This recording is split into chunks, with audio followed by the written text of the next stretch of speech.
Olá, meu nome é Ali Filon Klauman, sou estudante de Medicina Veterinária da Faculdade Anhanguera de São José e esse é meu primeiro projeto de iniciação científica. Neste estudo, analisamos a colestase, que é uma alteração funcional que consiste na redução ou interrupção do fluxo da bile, podendo comprometer diretamente o funcionamento da vesícula biliar. Embora muitas vezes seja um achado acidental durante exames de imagem, ela pode indicar o início de uma afecção mais grave ou, em alguns casos, ser consequência de alterações já instaladas no sistema biliar. A bile, produzida no fígado e armazenada na vesícula, é essencial para a digestão de gorduras e a absorção de vitaminas lipossolúveis. Além disso, ela atua na eliminação de resíduos metabólicos. Quando o fluxo da bile é comprometido, há impacto direto na digestão e na saúde geral do animal. Na medicina veterinária, alterações da vesícula biliar como mucocele, colelitíase e colecistite são cada vez mais diagnosticadas. Essas condições são frequentemente associadas à colestase e exigem atenção precoce. Dentre as ferramentas diagnósticas disponíveis, a ultrassonografia se destaca como principal na avaliação do sistema hepatobiliar. Ela é considerada o exame de imagem de escolha para detectar alterações como distensão, conteúdo anormal e presença de cálculos na vesícula. Diante da frequência dessas alterações nos atendimentos da Clínica Escola da Faculdade Anhanguera de São José e da importância do diagnóstico precoce, surgiu o interesse em investigar a ocorrência da colestase em animais, como cães e gatos, atendidos nesse contexto. O objetivo desse estudo foi avaliar a ocorrência de colestase em cães e gatos atendidos na clínica da Faculdade Anhanguera de São José, por meio da análise de exames ultrassonográficos realizados entre fevereiro de 2024 e março de 2025. Foi feita uma análise retrospectiva de 147 laudos ultrassonográficos. A partir desses exames, foram coletadas informações como idade, peso, raça, sexo, espécie e score corporal desses animais. A pesquisa se baseou em revisão literária de artigos científicos, relatos de caso, teses e além de dados coletados nos atendimentos da clínica.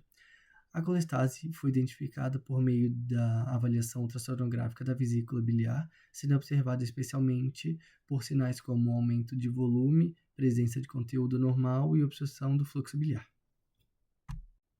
A colestase consiste em uma alteração funcional da vesícula biliar e, por se tratar de um sinal clínico e não de uma enfermidade isolada, não foi encontrado, durante a pesquisa, dados epidemiológicos exclusivos sobre sua ocorrência. Porém, por se tratar de uma alteração fortemente relacionada às principais patologias da vesícula biliar, os dados dessas foram utilizados para auxiliar na contextualização. Dos 147 exames ultrassonográficos analisados, 48 apresentaram colestase, o que representa 32,65% do total de exames e 67,60% dos casos com alteração hepática. Isso mostra que a colestase é uma alteração comum e relevante nos exames de imagem. Foi observado que 100% dos casos ocorreram em cães. Embora a colestase também possa afetar os gatos, nesse estudo nenhum caso foi identificado em felinos, o que é compatível com a literatura que aponta uma maior incidência de relatos de alterações da vesícula biliar como mucocele e colelitíase em cães, em contraste com uma maior incidência de colecistite em gatos.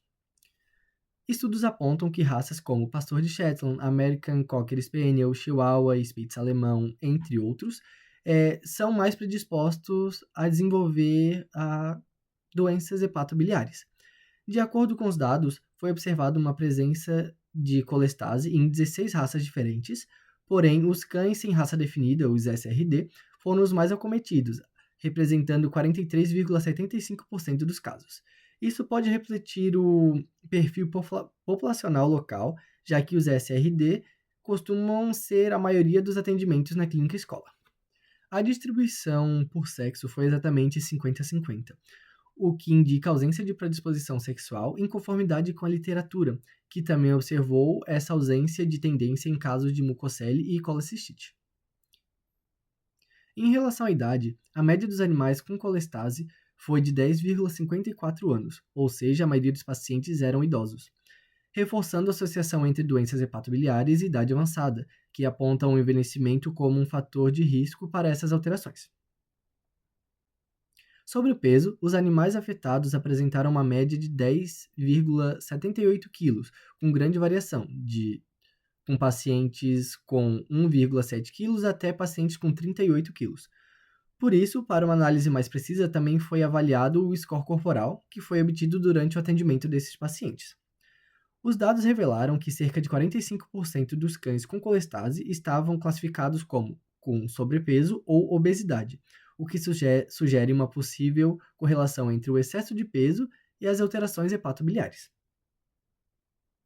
Essa associação pode estar relacionada à desmotilidade da vesícula biliar e ao acúmulo de gordura, que são fatores reconhecidos como predisponentes para mucocele e estase biliar.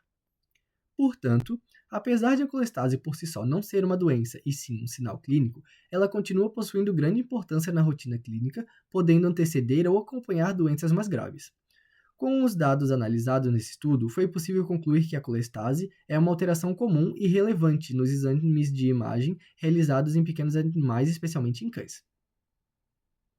O perfil dos animais afetados foi predominantemente cães idosos com sobrepeso e sem raça definida, o que sugere que os fatores como idade avançada e excesso de peso podem estar relacionados ao desenvolvimento de alterações hepatobiliares.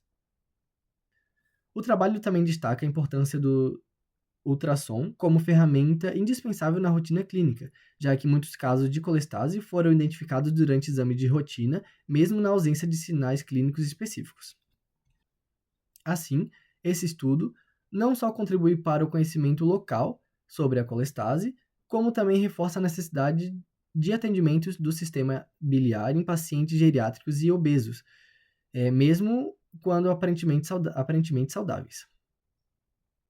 Finalizo dizendo que participar desse projeto de iniciação científica foi uma experiência extremamente enriquecedora, que ampliou minha visão clínica e contribuiu muito para a minha formação. Muito obrigado a todos.